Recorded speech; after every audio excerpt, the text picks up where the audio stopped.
Bismillahirrahmanirrahim. Assalamualaikum warahmatullahi wabarakatuh. Bismillah, alhamdulillah, wassalatu wassalamu ala rasulillah wa ala alihi wa man tabi'ahnu bi ihsan ila yaumiddin. Rabbi syrahli sadri wa yassirli amri wahlul 'uqdatam min lisani yafqahu qawli. Amma ba'du.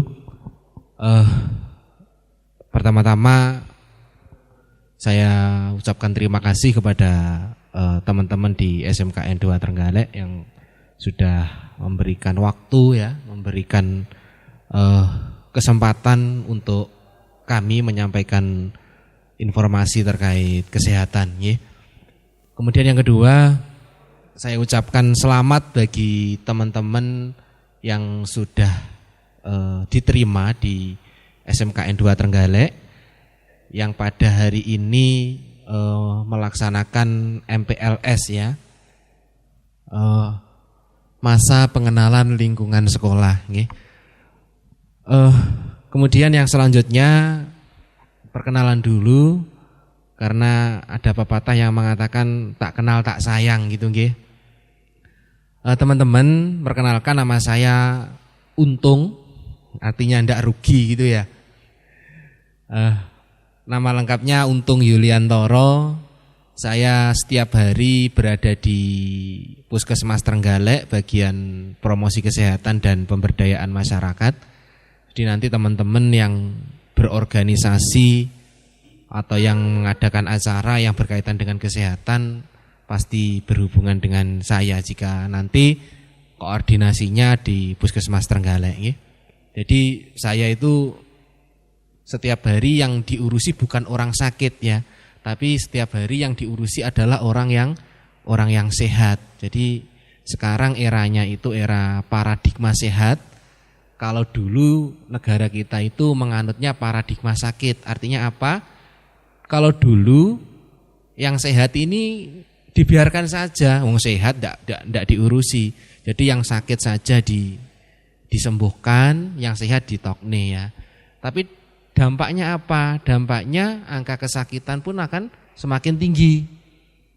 Dan kerugian yang kedua, berapapun anggaran yang dikeluarkan pemerintah jika yang diurusi itu orang sakit, itu pasti kurang, pasti jebol, ya. Jadi yang diurusi sekarang adalah menuju yang namanya paradigma sehat. Jadi yang sehat itu dipertahankan tetap sehat, dan yang selanjutnya yang sakit disembuhkan. Nah, tujuannya apa? Ini untuk menekan angka kesakitan pada sebuah penyakit. Nah, pada kesempatan kali ini saya akan menyampaikan terkait isu terkait pandemi ya. Jadi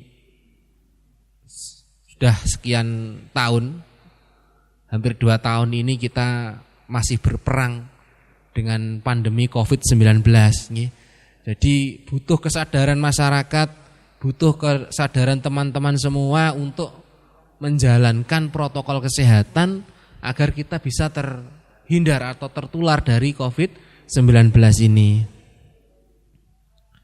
Nah, ini pertama-tama mari pandemi masih berjalan, masih berlangsung, kita harus terus giat untuk melakukan protokol kesehatan ya. Jangan menyerah, jangan terserah gitu kalau semboyannya. Jadi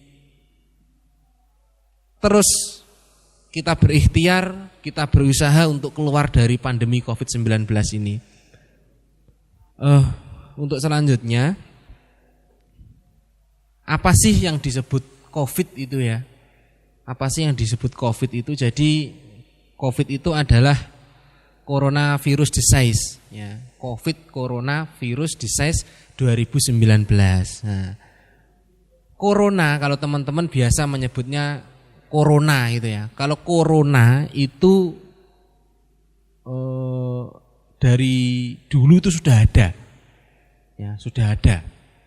Ada yang MERS itu juga corona ya. Tetapi untuk yang COVID itu varian baru ya, coronavirus disease 2019, artinya virus corona yang ditemukan pada tahun 2019. Nah, kemudian apa sih penyebabnya? Penyebabnya adalah infeksi dari virus corona itu yang sampai sekarang masih kita lawan ini. Dan akhir-akhir ini sulit sekali ya rasanya teman-teman untuk kita membendung dari penularan COVID-19 ini. Jadi semua rumah sakit, semua asrama COVID hari ini penuh. Tidak hanya di Trenggalek saja, tapi seluruh Jawa Timur ini penuh. Sehingga dikhawatirkan apa? Dikhawatirkan jika angkanya ini terus naik, kemudian rumah sakit atau fasilitas kesehatan itu tidak bisa menampung pasien yang COVID ini dikhawatirkan mereka yang sakit dengan gejala berat ini tidak akan tertolong, yang mengakibatkan angka kematian dari COVID-19 ini terus meningkat. Jadi ini butuh kesadaran kita semua, khususnya teman-teman yang nanti juga baru mau masuk sekolah ini diharapkan juga berpartisipasi untuk terus jangan kendor dalam melakukan protokol kesehatan. COVID-19 ini menyebabkan gejala yang dari tidak ada gejala sampai gejala berat, bahkan menimbulkan kematian atau menyebabkan kematian. Yang kalau kita lihat dari awal adanya COVID ini sampai sekarang ini terus meningkat angka kematiannya. Nah, kemudian gejalanya ini, jadi harapannya teman-teman yang pada hari ini mengikuti kegiatan ini mengerti ya, sakjane apa sih COVID itu sebenarnya, apa sih COVID itu, gejalanya apa, kemudian cara pencegahannya bagaimana, kemudian tata laksana biar kita terhindar dari COVID-19 itu bagaimana gitu ya. Jadi yang pertama gejala ya, gejalanya ini sesak napas, yang pertama sesak napas, kemudian yang kedua sakit tenggorokan, pilek ya, gregesi ya, kemudian nyeri telan, kemudian diare ya. Jadi banyak sekali.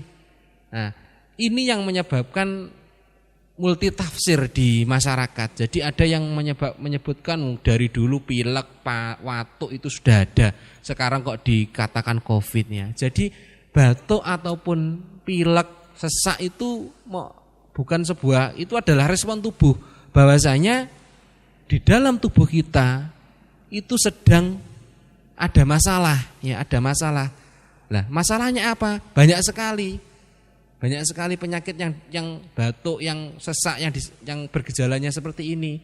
Nah, tetapi untuk COVID ini berbeda. Karena apa? Yang satu, COVID ini yang membedakan penularannya sangat cepat, ya, sangat cepat. Karena apa? Nanti kita bahas di belakang ada ya. Jadi cepat sekali penularannya. Jadi yang perlu teman-teman ketahui gejalanya ya, yaitu sesak, kemudian sakit tenggorokan, pilek, kemudian merasa lelah, gergesi, tidak enak badan, kemudian diare. Ini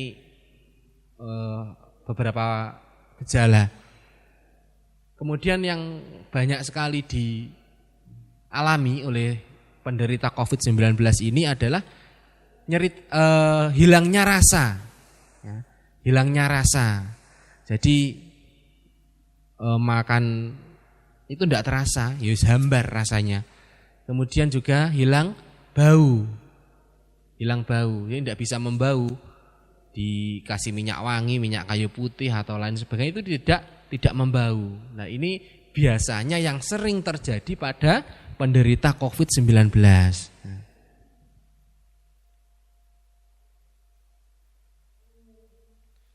Nah, biasanya gejala ini akan muncul ya, akan muncul pada hari kedua sampai hari ke-7 dari infeksi yang pertama. Jadi katakanlah hari ini jenengan teman-teman ini terpapar, 2 hari kemudian, 3 hari dan selanjutnya ini bisa bergejala, timbul gejala yang tadi ya. Itu. Nah, kemudian gimana sih cara penularan COVID itu? Kok bisa COVID ini menular ya? Seperti yang sudah saya sampaikan tadi, bahwasanya COVID ini sangat mudah menular, sangat cepat menular. Ini kesaktian dari COVID itu seperti ini ya. Jadi nyebare gampang, nulare gampang. Tapi informasi yang positif atau kabar baiknya, sebenarnya COVID-19 ini adalah virus yang mudah mati sebenarnya ya. Kuncinya apa matinya? Matinya hanya dengan sabun ya. Hanya dengan sabun. Karena ada beberapa kemarin penelitian bahwasanya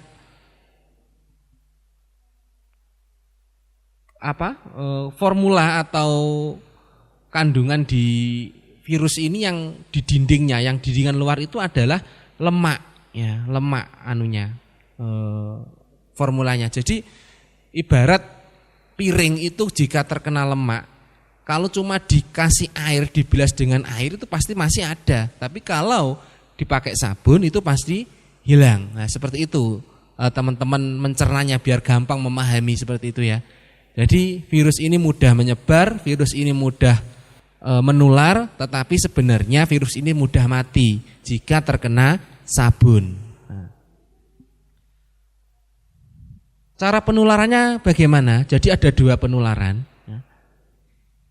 Yang pertama adalah menular langsung. Nah, menular langsung itu adalah melalui droplet namanya. Nah, droplet ini apa sih sebenarnya droplet? Kalau teman-teman memudahkan teman-teman untuk mencerna ya.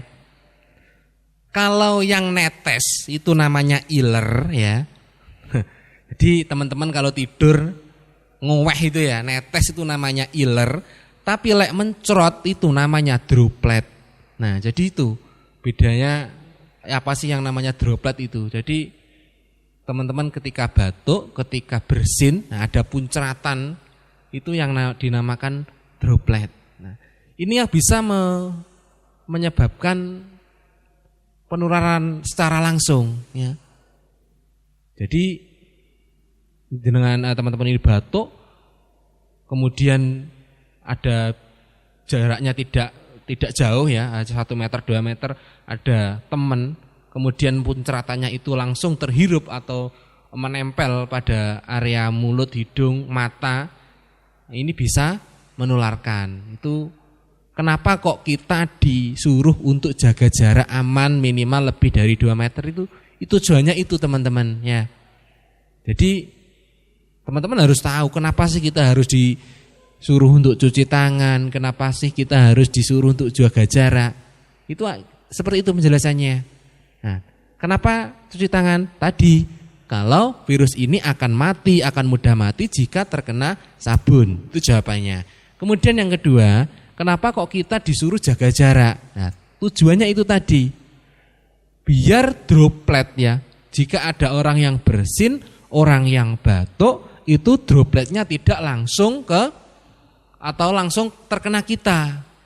Nah, itu tujuannya kenapa kita disuruh untuk jaga jarak lebih dari 2 meter atau yang biasa kita dengar yang di TV-TV, di surat kabar itu namanya physical distancing ya.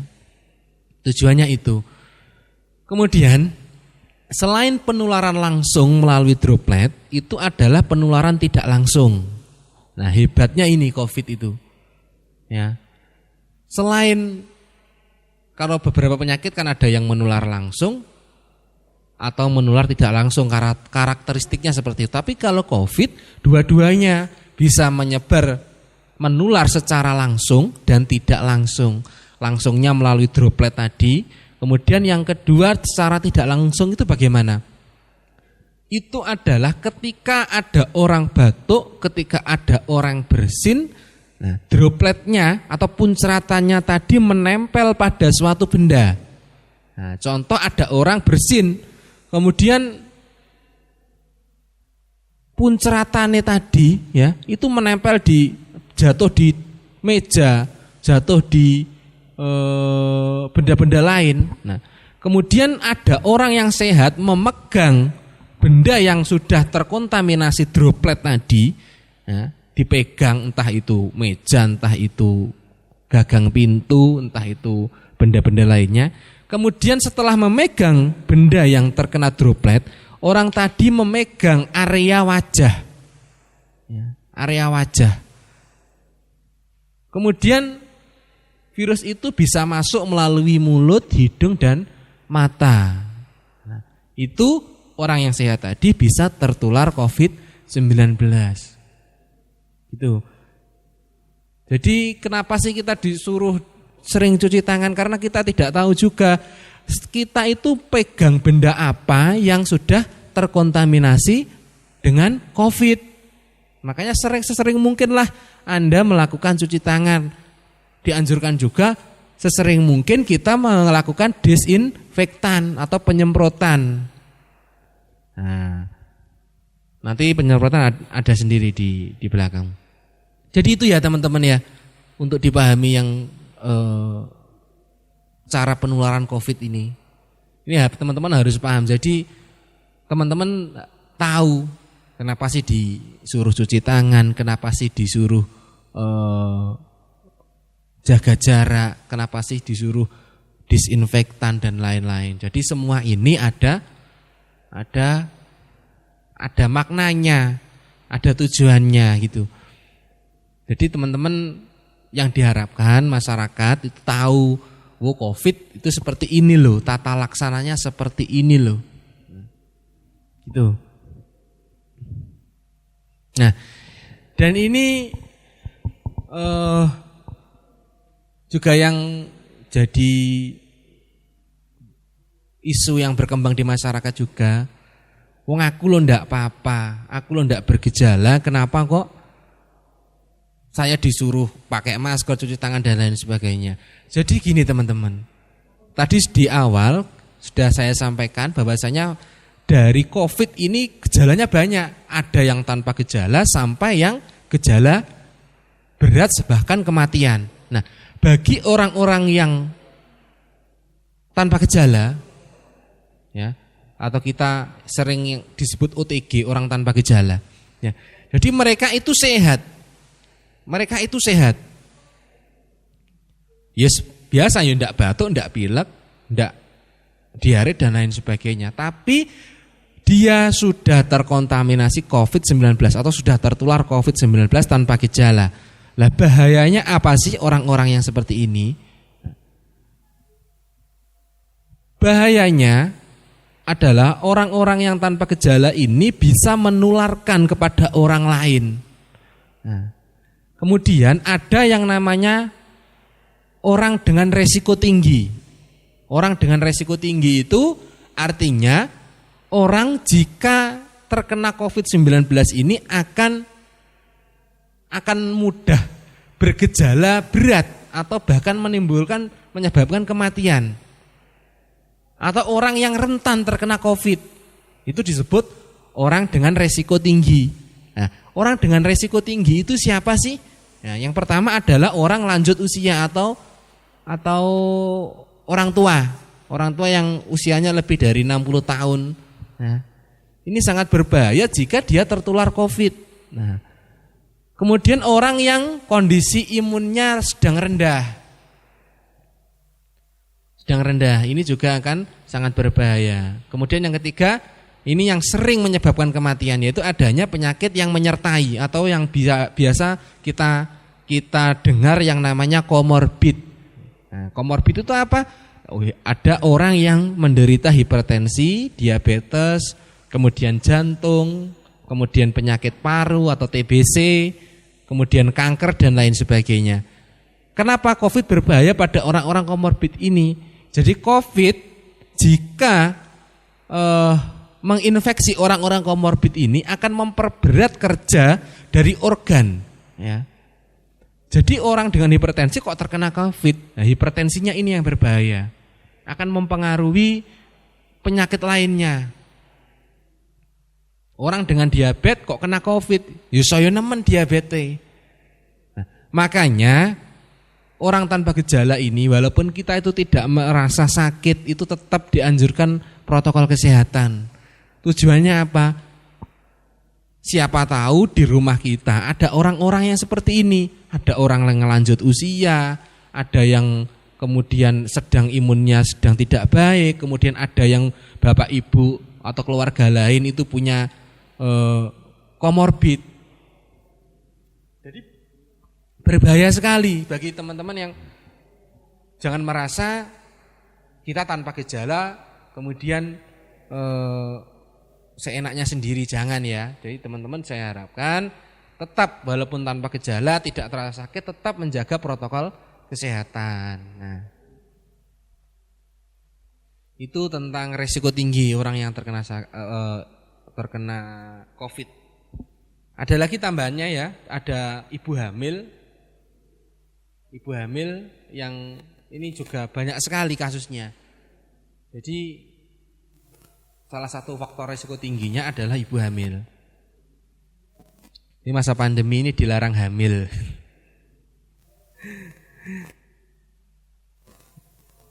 Nah ini teman-teman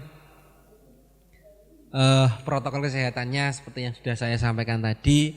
Wis pokoknya teman-teman nanti yang mau masuk sekolah ya, kalau informasinya kemarin sebenarnya bulan Juli ini mau diadakan tatap muka, tapi dengan adanya PPKM darurat ini kelihatannya masih diurungkan, tidak tahu sampai kapan. Nanti ya kita doakan saja kondisi ini juga semakin baik, COVID ini juga semakin bisa dikendalikan sehingga teman-teman yang mau masuk sekolah ini bisa melakukan pembelajaran tatap muka. Yang pertama tadi sering cuci tangan, jaga jarak, kemudian jangan menyentuh area wajah, ya, dibatasi. Ya lek gatel lek ngukur aja nggawe tangan. Jadi kalau dulu semboyannya mulutmu harimaumu, sekarang tanganmu harimaumu, seperti itu. Kemudian juga kurangi mobilitas untuk keluar rumah jika tidak memang diperlukan atau penting sangat. Kemudian juga hindari untuk di kerumunan. Ya kan? Di kerumunan siapa yang gebres, siapa yang batuk kita tidak tahu. Ya.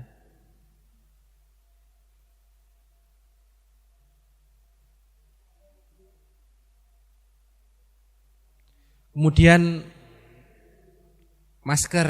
Nah, masker ini juga sangat penting sekali. Nyapa sih COVID kok maskeran? Tadi hubungannya dengan droplet. Nah, diharapkan ketika orang bersin itu tidak langsung tapi terkena masker sehingga penyebarannya ini bisa diatasi, bisa diminimalisir. Jadi teman-teman membayangkan COVID itu seperti itu ya. Jadi COVID itu sebenarnya dulu itu hidupnya itu ada di dalam droplet itu ya, di dalam punceratan tadi, di dalam iler tadi sebenarnya. Ya, tapi di penelitian terbaru ini ada yang mengatakan bahasanya ini sudah keluar dari itu, tapi sudah berterbangan dan lain-lain. Kita ya belum kita tunggu rilisnya bagaimana. Tapi yang jelas tetap patuhi protokol kesehatan tadi. Masker ini tujuannya droplet untuk mengantisipasi ketika orang bersin, ketika orang batuk itu tidak langsung keluar tapi tertahan oleh masker.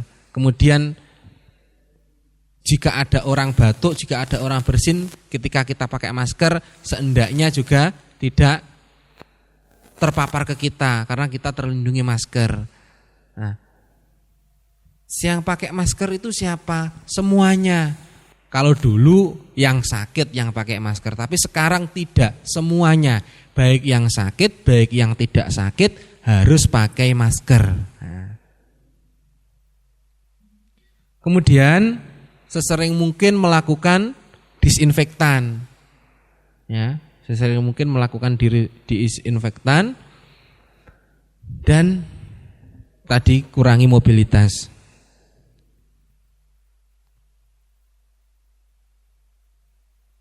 Nah, bicara masker, masker itu dibedakan menjadi tiga. Ya, tiga. Yang pertama adalah masker kain. Nah, masker kain. Kemudian yang kedua masker bedah. Ya, jadi masker kain itu yang terbuat dari kain itu ya. Dan yang ketiga adalah masker N95. Nah, masker kain itu ya teman-teman mungkin sudah tahu lah. Pokoknya yang terbuat dari kain itu disebut masker kain. Kalau masker bedah itu yang bentuknya khusus ya, bentuknya khusus. Ini yang biasa kita sering jumpai di apotek, di toko obat dan lain sebagainya yang diperjualbelikan yang untuk tenaga kesehatan, itu namanya masker bedah. Kemudian ada lagi masker N95. Nah, masker N95 ini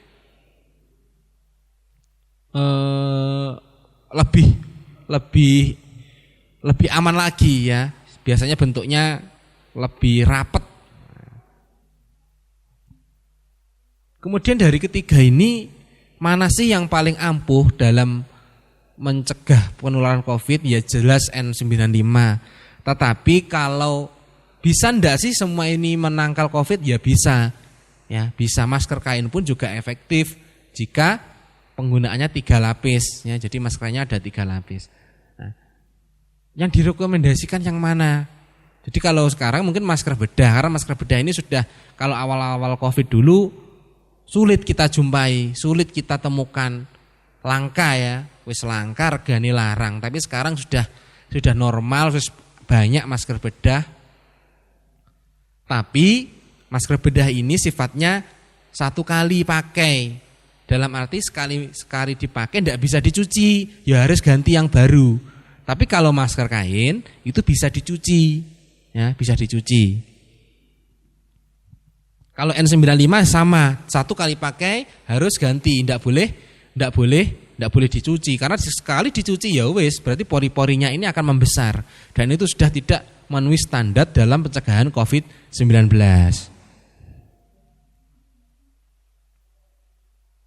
Nah, untuk masker kain ini bisa ya dicuci, kemudian dicuci pakai cairan deterjen atau disinfektan, kemudian dikeringkan di bawah sinar matahari. Kalau sudah kering bisa dipakai lagi. Itu keuntungan dari masker kain. Tapi untuk sekarang ya direkomendasikan masker bedah karena lebih ampuh, lebih bisa dalam mencegah penularan COVID-19 ini.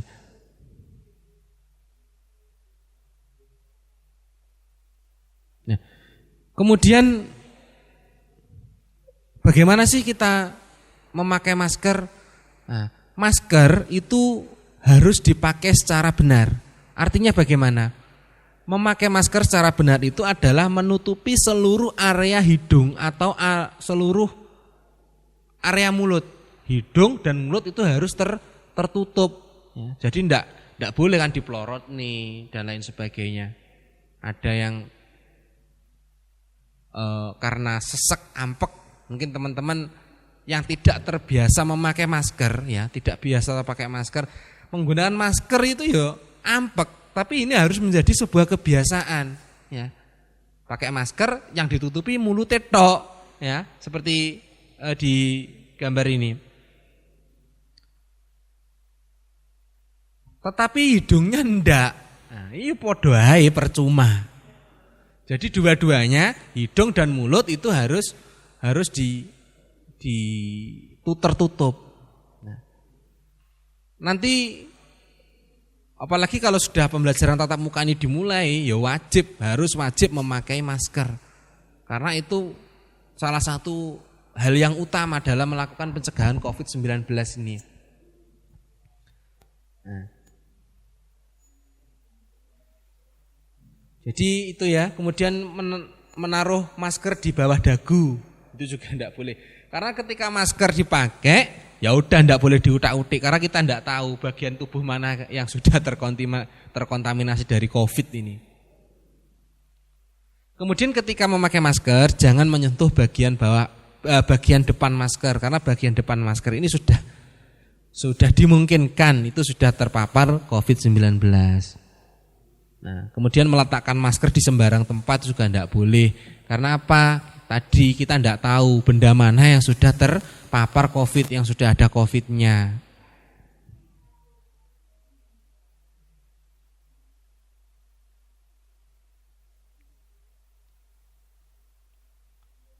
Kemudian cuci tangan. Nah, cuci tangan itu ada langkah-langkahnya sebenarnya. Nanti bisa dilihat ini di gambar ini ya. Yang pertama harus telapak tangan, kemudian yang kedua punggung tangan, kemudian sela-sela jari, kemudian ujung kuku dan ibu jari. Ini semuanya harus terbilas air dan terbilas sabun. Jadi kuncinya dua, pakai air yang mengalir dan memakai sabun. Jadi percuma jika teman-teman nanti cuci tangan tidak ada sabunnya, ya. Jadi nanti juga ketika pembelajaran tatap muka dimulai, diharapkan dari pihak sekolah juga menyediakan sarana, baik itu tempat cuci tangannya, baik itu sabunnya, baik itu juga lapnya. Saya pakai bawa yang namanya selain sabun itu disinfektan ya apa? Itu bagus mana? Ya jelas bagus sabun ya. Hand sanitizer sama sabun bagus mana? Ya jelas pakai sabun. Kalau sabun itu bisa membunuh kuman 99%, tapi kalau hand sanitizer itu hanya sekitar 70%. Jadi efektif mana? Efektif tetap melakukan cuci tangan pakai sabun dengan air yang mengalir. Nah, kemudian disinfektan. Disinfektan ini tujuannya adalah untuk membunuh kuman atau membunuh bakteri seperti COVID ini yang menempel pada benda-benda. Jadi jangan salah kaprah ya teman-teman. Jadi kalau dulu pelaksanaan disinfektan ini salahnya bagaimana? Sembarang disemproti, kayu disemproti, tanaman disemproti, atap disemproti, ini tidak benar. Muspro artinya buang-buang tenaga, buang-buang alat, buang-buang bahan. Jadi apa sih yang memang harus dilakukan disinfektan? Jadi disinfektan itu dilakukan pada benda-benda yang sering terpegang. Ya. Tapi kalau memang ada ya silakan disemprot atap, tembok dan lain sebagainya. Tapi diutamakan adalah yang disemprot adalah benda-benda yang sering dipegang, meja contohnya. Kemudian yang kedua gagang pintu ya, karena kan sering buka pintu, tutup pintu, sering dipegang orang. Kemudian alat-alat lain yang lainnya. Itu disinfektan.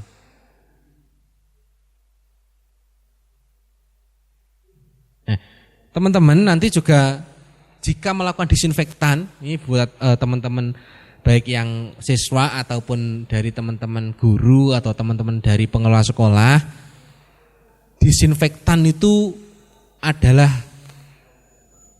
bahan yang beracun ya, sebenarnya bahan yang beracun. Jadi ada tata laksananya, ada tata caranya dalam menggunakan disinfektan.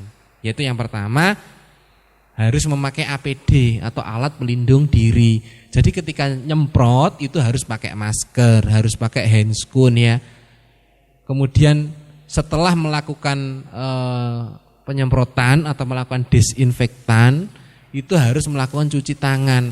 Kemarin ada di wilayah kota ini sebenarnya ya, itu dibilangin setelah disinfektan, karena ada kegiatan disinfektan massal, disinfektan, setelah disinfektan lapar, setelah lapar enggak cuci tangan langsung makan. Nah ini bukan karena COVID-nya tapi teracun oleh disinfektannya, akhirnya sampai ke rumah sakit. Nah itu yang kita antisipasi ya. Jadi disinfektan itu ada tata caranya, ada cara penyemprotannya, sampai ada kandungan ya, kandungannya itu berbeda-beda. Berbeda-beda. Ada Baiclean, pakai Baiclean bisa, pakai deterjen juga bisa, tapi ada aturannya ya. Ada rasionya, ada maksudnya sekian, kalau ini sekian mili, airnya berapa liter, itu ada aturannya.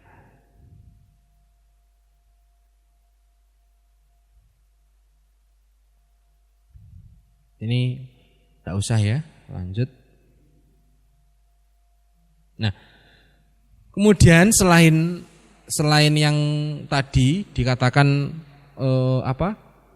dikatakan selain menjaga protokol kesehatan ya, ada masker, ada cuci tangan, ada jaga jarak, ada kurangi kerumunan, ada kurangi mobilitas, ditambah kita menjaga kebugaran atau menjaga imunitas tubuh kita. Caranya apa? Caranya adalah sesering mungkin melakukan olahraga. Olahraga pun harus dengan protokol kesehatan.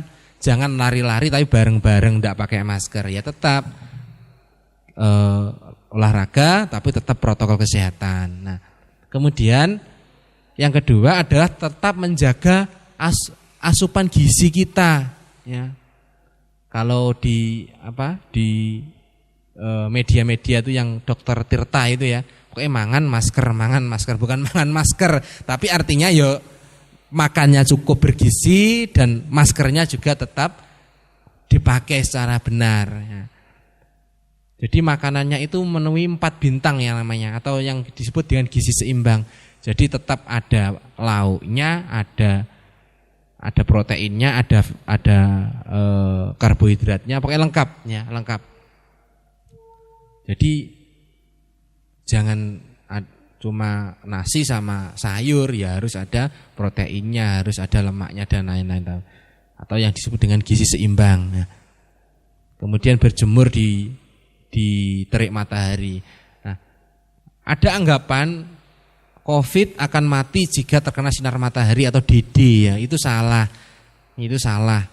COVID tidak akan mati dengan sinar matahari, tetapi kenapa sih kita dianjurkan melakukan DD itu ya, atau berjemur pada jam-jam pagi menjelang siang? Tujuannya apa? Karena dengan DD itu adalah untuk meningkatkan daya tahan tubuh kita. Tujuannya itu. Jadi bukan virusnya akan mati terkena DD, sinar matahari tidak. Jadi COVID tidak akan mati terkena sinar matahari, tetapi dengan sinar matahari untuk DD itu bisa meningkatkan daya tahan tubuh kita. Itu teman-teman yang harus dipahami ya. Nah, kemudian juga dianjurkan untuk minum yang untuk asupan mineralnya, asupan airnya itu juga cukup. Itu 8 sampai 12 gelas setiap hari. Artinya 24 jam tidak boleh kurang dari 8 gelas atau minimal 2 liter ya. Kalau satu botol yang besar itu air minum itu kan 1,5 liter ya. Itu berarti masih kurang setengah liter lagi untuk asupan airnya setiap hari 24 jam. Jadi yang kurang minum ini juga membahayakan. Jadi dicukupi untuk minumnya ini. Ya. Kemudian itu mungkin itu yang bisa disampaikan pada kegiatan hari ini. Jadi teman-teman, saya benar-benar mohon untuk ayo kita sama-sama keluar dari pandemi ini. Kuncinya tidak hanya di teman-teman di kesehatan, tapi semua unsur masyarakat dari yang terkecil sampai yang unsur paling tinggi ini berperan semuanya. Jadi percuma pemerintah mengadakan himbauan seperti itu, tapi yang di bawah masyarakatnya ini tetap sulit untuk dikendalikan ya. Kita pahami bersama, kita sama-sama berikhtiar, sama-sama berusaha untuk keluar dari pandemi COVID-19 ini. Mungkin itu yang dapat saya sampaikan pada kesempatan kali ini. Nanti bisa kita sambung, kita lanjutkan di kegiatan-kegiatan yang lain. Tetap semangat. Sekali lagi selamat yang sudah diterima di SMA Negeri 2 Trenggalek. Semoga nanti bisa berprestasi, kemudian mendapatkan ilmu yang cukup, ilmu yang baik dan bermanfaat. Sekian saya akhiri, terima kasih. Assalamualaikum warahmatullahi wabarakatuh.